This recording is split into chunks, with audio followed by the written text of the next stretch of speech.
If you want to hide anything from a Negro, put it in a book. These books that I have before you shall prove that the so-called Negro is the original Yehudi or Jew. Zondervan Compact Bible Dictionary, which was written by the scholars, right, who did their archaeological research. We find here about Ham. Ham, the youngest son of Noah, born probably about 96 years before the flood, and one of the 8 persons to live through the flood. He became the progenitor, meaning forefather, of the dark races, not the Negroes. Repeat, not the Negroes, but the Egyptians, Ethiopians, Libyans, and Canaanites. So the Negroes are not from Ham. They're not Hamitic, or what the world would call African, right? So who are the Negroes then, if they are a total separate people, which the scholars have identified for you? We have another book from Babylon to Timbuktu. We go to page 84. In the year 65 BC, the Roman armies under General Pompey captured Jerusalem. In 70 AD, General Vespasian and his son Titus put an end to the Jewish state with great slaughter. During the period of the military governors of Palestine, many outrages and atrocities were committed against the residue of the people.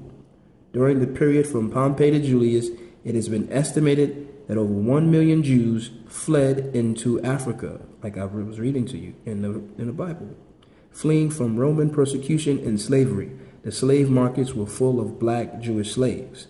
So these Israelites were black that fled from Jerusalem into Africa. Our next book, called Ebos, Hebrew Exiles from Israel, we'll find here that when the so-called Negro was sold into slavery, they called us Hebos. But you'll see pictures of this online where they changed it and they called us Negroes. So why did they call us Hebos? Let's take a look on page 54. The British explorers who met the Ebos of Nigeria were quick to identify them as a branch of Hebrews, Dr. Basin, 1938, and to simply refer to them as Hebrews or Hebos, Ebos, and later Ibos. So also refer to themselves as Hebo, a corruption of Hebrew, or accepted to be called Hebo, Ebo, or Ibo, as a way of associating them with the emergent new culture of the colonial master. Remember, we were sold from the west coast of Africa, what they called Negro land.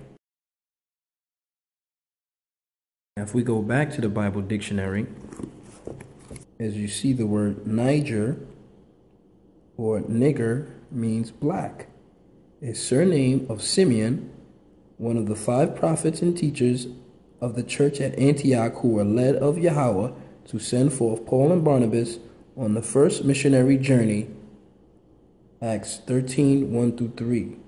So Niger or nigger means black. That's what the prophets were called, proving that the real Yehudi or the real Jews were black people. Or today, your so-called nigger or Negro.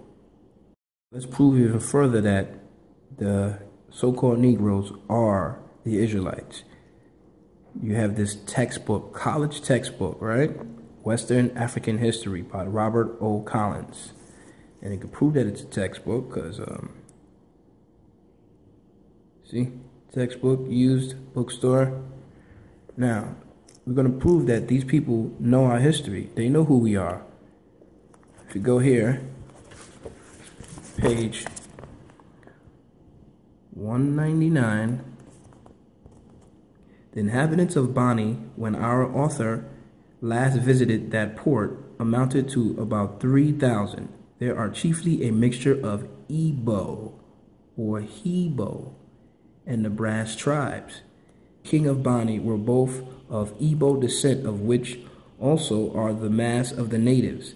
and the number of the slaves from the Igbo country, which throughout the existence of the British trade were taken from Bani, amounted to perhaps 3/4 of the whole export.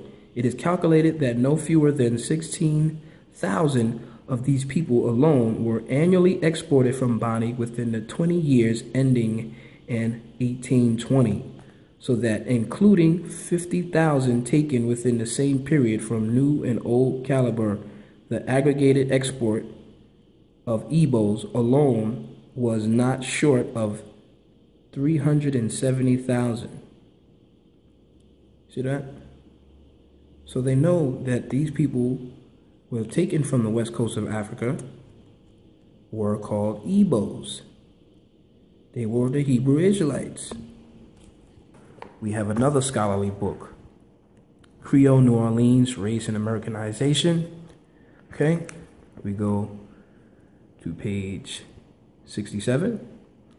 Between June 1719 and January 1731, 16 slave trading ships arrived in Louisiana from the Senegal region. 6 ships came from Judah. You see, 6 ships came from Judah. Ouida, a slave trading post. Between February 1726 and January 1731, 12 slave ships from Senegal landed 3,259 slaves at Belize at the mouth of Mississippi River. During the same period, 1 ship from Judah landed 464 slaves at the same port. The African slaves brought to the Chelsea Peak during the 18th century came mainly from the Bight of Biafra and were heavily Igbo. You can also see on the map, which they called Negro Land. See here, KM, Kingdom of Judah. Ouida, Slave Coast. This is where the so-called Negroes were sold from. And they mapped it out. They knew where you came from. This is the west coast of Africa. And then you have the Kingdom of Ashanti over here. 2. Judah mourneth, the Jews, and the gates thereof languish. They are black unto the ground. These people were black. And the cry of Jerusalem is gone up. So, when you look on the map, you see the Kingdom of Judah, where the Jews fled into what is called today Africa. The Kingdom of Judah. These people were black. Right here in the scriptures. And those who charted the map, they knew who they were selling into slavery. The Kingdom of Judah, the Jews. They are black. It's in the scriptures. It's in the textbooks.